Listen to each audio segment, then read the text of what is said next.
दोस्तों 13 जून को सुबह 3:30 बजे खबर आई कि ईरान की राजधानी तेहरान में जबरदस्त धमाका हुआ है। कुछ देर बाद पता लगा कि तेहरान से 220 किलोमीटर दूर नतांज इलाके में भी हमला हुआ है। नतांज में ईरान की सबसे बड़ी परमाणु लैब थी।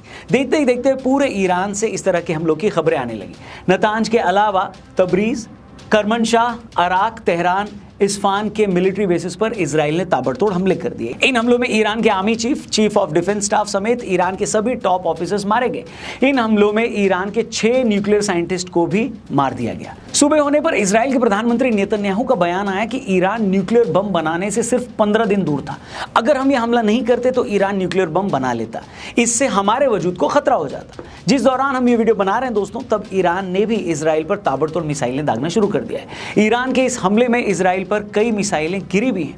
लगभग पूरी इजरायली जनता अंडरग्राउंड पार्किंग में चली गई है। इधर ट्रंप धमकी दे रहे हैं कि अगर ईरान ने परमाणु समझौता नहीं किया तो उस पर हमले होंगे। ईरान ने धमकी दी है कि जो इजराइल का साथ देगा हम उस पर भी हमला कर देंगे। वहीं रशिया और चाइना खुलकर ईरान के साथ आ गए हैं। भारत किसी के साथ नहीं है। कुल मिलाकर हालात बेहद खराब हैं। अगले कुछ दिनों में कुछ भी हो सकता है। ऐसे में सवाल ये है कि ईरान और इजराइल की लड़ाई आखिर है क्या? वो कौन सा न्यूक्लियर डील है जिस पर साइन करने को लेकर अमेरिका ईरान पर प्रेशर डाल रहा है? और क्या रीजन है कि ईरान अमेरिका के साथ कोई समझौता नहीं कर रहा? इसके ऊपर डिटेल में बात करेंगे, लेकिन उससे पहले अनुज धर, जो कि एक फेमस ऑथर हैं, रिसर्चर हैं, उनके साथ डिटेल में हमने एक पॉडकास्ट करी है नेताजी सुभाष चंद्र बोस की मृत्यु पर। 25 साल से इनकी रिसर्च ये बताती है कि वो प्लेन क्रैश में नहीं मरे थे, बल्कि गुमनामी बाबा के नाम से यूपी में रह रहे थे। तो क्यों छिपाई उन्होंने अपनी आइडेंटिटी? और भी बहुत कुछ इस पॉडकास्ट में रिवील हुआ है, देखना जरूर। लिंक दिया है डिस्क्रिप्शन और पिन कमेंट में। फिलहाल इस वीडियो में आगे बढ़ते हैं। दोस्तों ईरान और इजराइल आज एक दूसरे के जानी दुश्मन है, लेकिन हमेशा से ऐसा नहीं था। आपको जानकर हैरानी होगी, ईरान टर्की के बाद दूसरा मुस्लिम देश था जिसने 1948 में इजराइल बनते ही उसे मान्यता दे दी थी।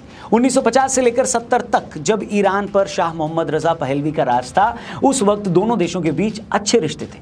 दोनों देशों में ट्रेड होता था, इंटेलिजेंस भी वो एक दूसरे से शेयर करते थे, यहां तक कि दोनों देशों की फौजें आपस में मिलिट्री एक्सरसाइज भी करती थी। और तो और इजराइल की खुफिया एजेंसी ईरान की खुफिया एजेंसी सवाक को ट्रेनिंग दिया करती थी।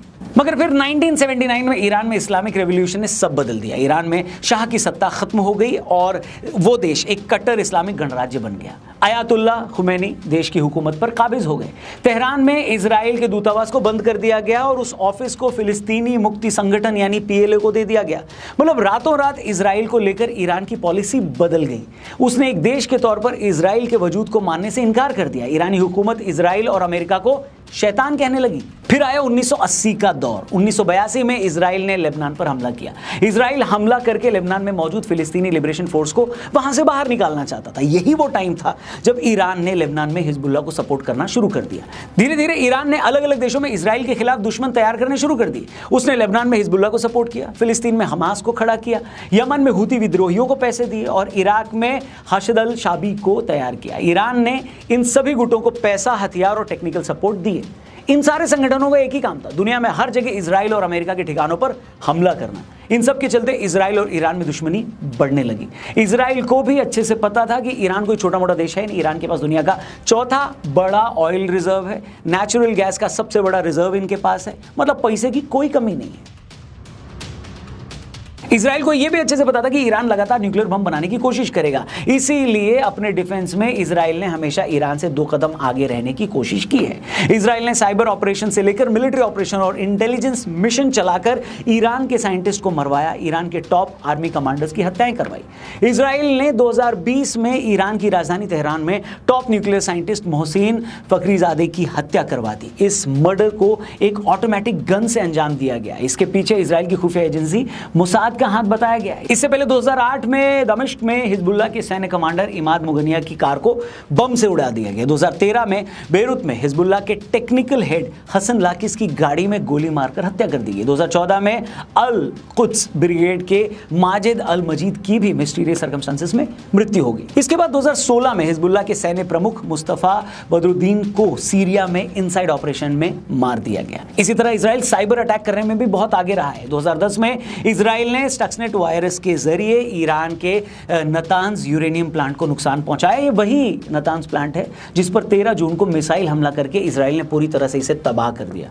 इसके अलावा इजराइल ने फ्लेम, डूकू और गॉस जैसे स्पाईवेयर से ईरानी कंप्यूटर सिस्टम को हैक किया। 2013 से 24 के बीच इजराइल ने सीरिया में 1000 से ज़्यादा एयर स्ट्राइक किए। 2018 में ऑपरेशन हाउस ऑफ कार्ड्स चलाकर इजराइल ने सीरिया में मौजूद ईरान के मिलिट्री इंफ्रास्ट्रक्चर को पूरी तरह बर्बाद कर दिया। ईरान को बहुत पहले से ही समझ में आ गया था कि इजराइल से सीधी लड़ाई में वो कभी जीत नहीं सकता, इसीलिए उसने इस लड़ाई में हमेशा दो तरीके अपनाए। पहला, हुती, हिजबुल्लाह और हमास जैसे संगठनों को पैसा देकर इजराइल को भिड़ाए रखना। दूसरा तरीका, अगर अपना वजूद बचाना है तो न्यूक्लियर हथियार बनाना है, और सारी लड़ाई इसी न्यूक्लियर हथियार को लेकर ही है। इजराइल और अमेरिका किसी कीमत पर यह नहीं चाहते कि ईरान के पास न्यूक्लियर बम आए, क्योंकि ईरान के पास न्यूक्लियर बम आने का मतलब है कि ये बम फिर किसी के भी हाथ में लग सकता है। दरअसल न्यूक्लियर बम बनाने के लिए आपको यूरेनियम को प्यूरिफाई करना होता है। ईरान के पास यूरेनियम प्यूरिफाई करने के 2 प्लांट हैं, एक नतांज में और दूसरा फोर्डो में। जुलाई 2015 तक ईरान में 20,000 सेंट्रीफ्यूज मशीनें काम कर रही थी, जिनके जरिए ईरान 8 न्यूक्लियर बम बना सकता था। ये बात जैसे ही यूनाइटेड नेशंस को पता लगी, उसने ईरान पर कई बैन लगा दिए। इस बैन के चलते ईरान को $160 बिलियन का नुकसान हुआ। यह अपने आप में ईरान के लिए एक बड़ा झटका था। इसका सोल्यूशन निकालने के लिए ईरान ने P5+1 देशों के साथ एक अग्रीमेंट कर लिया। इस ग्रुप में America, Britain, France, Russia, Germany और चीन शामिल थे। इस एग्रीमेंट के बाद ईरान को उसके $100 बिलियन वापस मिल गए, और ईरान ने भी ये वादा किया कि वो अपने न्यूक्लियर प्रोग्राम को बंद कर देगा, लेकिन ईरान ने ऐसा नहीं किया। अब ये बात जैसे अमेरिका को पता लगी तो उसने इस एग्रीमेंट को कैंसिल कर दिया। अब इस एग्रीमेंट को फिर से रिन्यू करने के लिए 2021 में अमेरिका और ईरान के बीच बाइडेन के राष्ट्रपति रहते फिर से बात हुई थी, लेकिन नतीजा कुछ भी नहीं निकला। अब जब से ट्रंप आए वो फिर से इस एग्रीमेंट के पीछे पड़े हुए। वो लगातार कह रहे हैं कि ईरान अपना न्यूक्लियर प्रोग्राम बंद करे और हमारे साथ समझौता करे, और अगर वो ऐसा नहीं करता है तो उसे खतरनाक नतीजे भुगतने होंगे। अब मजे की बात देखिए, रविवार यानी 15 जून को इसी एग्रीमेंट को लेकर अमेरिका और ईरान में बात होनी थी, मीटिंग होनी थी। किसी को यह उम्मीद ही नहीं थी कि इस मीटिंग से पहले इजराइल कोई हमला कर देगा। सबको यही लग रहा था कि अगर मीटिंग में कुछ नहीं निकला तब कुछ हो सकता है, लेकिन इजराइल तो इजराइल है। उसने ऐसे समय ईरान पर हमला किया जब उसे इसकी बिल्कुल उम्मीद नहीं थी। और तो और टॉप इजरायली कमांडर्स ये बताते हैं कि हमने जानबूझकर ईरान में ऐसी कुछ एक्टिविटी की जिसके बाद हमें पूरा भरोसा था कि ईरान के सभी टॉप मिलिट्री जनरल्स एक ही जगह मीटिंग करेंगे, क्योंकि इससे पहले हमने एक ट्रेंड देखा था कि किस सिचुएशन में वो लोग क्या करते हैं। इसलिए हमने ईरान में ऐसा कुछ किया जिसके बाद उनके सभी टॉप कमांडर्स ने मीटिंग की। फिर हमारी कोशिश यही थी कि वो सभी कमांडर बस एक जगह बने रहें। और तो और इजराइल ने मोसाद के एजेंट्स के जरिए ईरान के अंदर तक ड्रोन्स भिजवा दिए थे, यहां तक कि ईरान के अंदर इन लोगों ने एक ड्रोन सेंटर तक बना दिया था। अब 13 जून की रात जब इजराइल ने ईरान पर हमला किया, तभी इन ड्रोन्स ने भी अलग अलग साइट्स पर हमला कर दिया, और इससे पहले कि ईरान को कुछ समझ में आता, उनकी सारी की सारी टॉप मिलिट्री लीडरशिप मारी गई। 6 न्यूक्लियर साइंटिस्ट भी उनके मारे गए।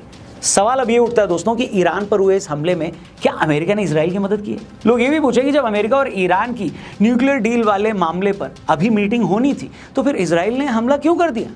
अब अमेरिका तो ये बोल रहा है कि भैया हमारा इसमें कोई रोल नहीं है, कोई हाथ नहीं है, लेकिन अमेरिका तो अमेरिका है, वो कभी सीधे बात करता कहाँ है? आपको याद होगा जब यूक्रेन ने रशिया के एयरबेस पर खड़े उनके बॉम्बर्स को तबाह किया था हाल ही में, तब भी अमेरिका ने कहा था कि हमें नहीं पता कि यूक्रेन ऐसा कोई हमला करने वाला है, हमको कुछ नहीं पता। तब भी लोगों ने सवाल पूछा था कि रूस के अंदर 6000 किलोमीटर दूर कोई हमला हुआ है तो ये बिना अमेरिकी मदद के नहीं हो सकता। जब तक अमेरिकी सैटेलाइट्स यूक्रेन की हेल्प नहीं करेंगी तब तक उन्हें कैसे पता चलेगा कि कौन सा बॉम्बर कहाँ खड़ा है? दूसरी बात, यूक्रेन और रशिया के मामले में भी जिस दिन रशिया और यूक्रेन के लीडर्स की टर्की में मीटिंग होनी थी, उसी मीटिंग से एक दिन पहले यूक्रेन ने रशिया पर यह हमला कर दिया था। और सुनो, यूक्रेन के मामले में भी ये बात निकल कर आई है कि यूक्रेन ने ट्रक्स के जरिए बहुत पहले ही रूस के अंदर ये ड्रोन्स भिजवा दिए। अब ईरान के मामले में भी यही बात निकल कर आई है कि इजराइल ने बहुत पहले ही ईरान में ये ड्रोन्स सेट कर दिए थे। अब अगर दोनों केसेस में इतने सारे इत्तेफाक यानी कोइंसिडेंसेस हुए हैं तो मतलब कहीं ना कहीं एक ही दिमाग इनके पीछे काम कर रहा है, वरना यूक्रेन और इजराइल दोनों को एक साथ कौन बताएगा कि ऐसा करो? एक साल पहले ही दूसरे देश में ड्रोन्स सेट कर दो, जिस दिन मीटिंग होनी है उससे पहले अटैक कर दो। बेशक इसके पीछे अमेरिकी दिमाग ही है। अमेरिका ने अब अपनी पॉलिसी बदल ली है, वो किसी लड़ाई में सीधे नहीं कूदेगा, लेकिन वो एक पार्टी चुन लेता है और पर्दे के पीछे से उस पार्टी की मदद करता है। अब सवाल ये है दोस्तों कि ईरान और इजराइल की लड़ाई आखिर जाएगी कहां? दुनिया में पहले ही रशिया और यूक्रेन की लड़ाई चल रही है, उस लड़ाई में भी आधी दुनिया इन्वॉल्व है। अमेरिका और यूरोप उस लड़ाई में पैसे और हथियारों से यूक्रेन की मदद कर रहे हैं। ऐसे में ईरान और इजराइल के बीच भी वॉर शुरू हो चुका है, और ईरान कोई चुन्नू मुन्नू कंट्री तो है नहीं, उनके पास पैसे की कमी भी नहीं है, उनके पास बैलिस्टिक मिसाइल्स का जखीरा है, उनके पास चाइना और रशिया का सपोर्ट भी है। इधर अमेरिका ऐसे सिग्नल्स दे रहा है कि वो भी किसी भी वक्त ईरान पर खुद हमला कर सकता है। और दोस्तों बड़े बड़े युद्ध इन्हीं हालातों में शुरू होते हैं। अब ईरान और इजराइल की इस लड़ाई में अगर रशिया और चाइना भी कूद पड़ते हैं, जिसके चांसेस फिलहाल तो कम है, तो फिर कुछ भी हो सकता है। मगर इतना तो तय है कि ईरान अगर किसी लड़ाई में फंसा तो दुनिया में तेल के दाम बढ़ सकते हैं। ईरान के समुद्री रास्तों से यूरोप और एशिया में बहुत सारा ट्रेड होता है। अगर ये लड़ाई बढ़ी तो ईरान उस रूट को भी ब्लॉक कर सकता है। रही बात भारत की, तो भारत इस लड़ाई में न किसी के साथ है न किसी के खिलाफ। इजराइल भारत का पुराना दोस्त है और ईरान के साथ भी भारत के रिश्ते अच्छे हैं। ईरान के चाबहार पोर्ट में भारत का इन्वेस्टमेंट भी है, निवेश भी है। ऐसे में हम तो यही चाहेंगे, यानी भारत तो यही चाहेगा कि चीजें ज्यादा आगे न बढ़े। बाकी आप कमेंट करके बताएं आपकी क्या राय है, क्या लगता है आपको इस लड़ाई में गलती किसकी है? क्या इजराइल ने ईरान पर हमला करने में जल्दबाजी की या ईरान को ही न्यूक्लियर बॉम्ब बनाने की जिद छोड़ देनी चाहिए? जो भी हो आपकी राय कमेंट करके हमें जरूर बताएं। वीडियो सही लगी हो तो इसे अपने दोस्तों से जरूर शेयर करिएगा और डिस्क्रिप्शन और पिन कमेंट में जाइएगा, लिंक दिया है हमारे लेटेस्ट पॉडकास्ट का, जिसको हमने किया है फेमस ऑथर एंड रिसर्चर अनुज धर के साथ। नेताजी सुभाष चंद्र बोस पर एक डिटेल पॉडकास्ट है। बहुत सारी ऐसी बातें जो शायद आपने कभी नहीं सुनी होंगी, इसलिए इस पॉडकास्ट को भी जरूर देखना। Thank you for watching. जल्दी मिलते हैं, अपना ख्याल रखिए। जय हिंद, वंदे मातरम।